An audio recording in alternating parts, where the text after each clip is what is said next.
semaine dernière, je posais la question « Avez-vous un coin prière chez vous ?» Aujourd'hui, je pose cette autre question « Quel temps consacrons-nous à la prière ?» Alors évidemment, cela dépend de l'état de vie de chacun. Un moine ne consacre pas le même temps à la prière qu'un père de famille ou qu'une mère de famille. Mais la vie de prière est-elle une question de temps, de durée? Au fond, la prière est un rendez-vous d'amitié. C'est ainsi que la définissait sainte Thérèse d'Avila. Or, l'amitié ne se comptabilise pas. Elle est d'abord un état d'esprit, une qualité intérieure, un désir permanent d'aimer et d'être aimé.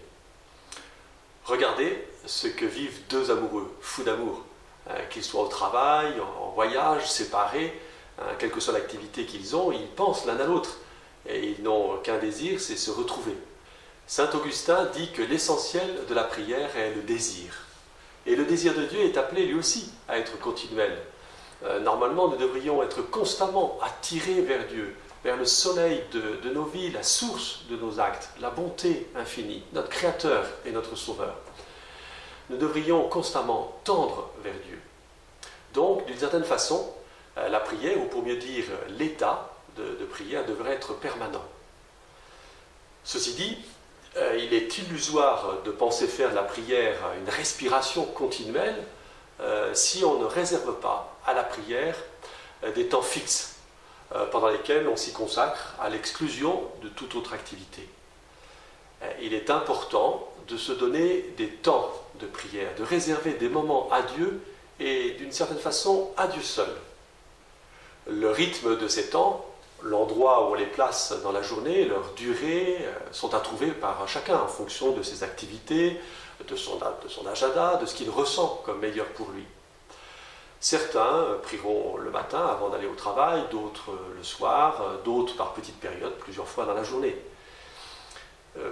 Par ailleurs, essayez de placer régulièrement un moment de prière un peu plus long, disons d'un quart d'heure, 20 minutes, me semble bon si on veut aller un peu plus loin dans la relation à Dieu.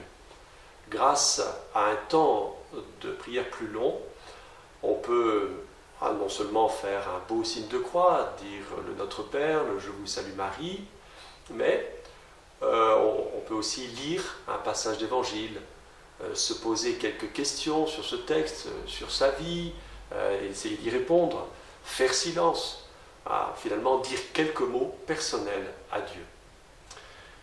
Notre relation à Dieu doit pouvoir devenir riche.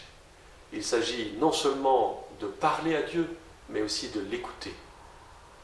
Il y faut du temps et de la persévérance. Le contact avec Dieu se travaille comme on travaille la relation dans le couple ou avec les enfants.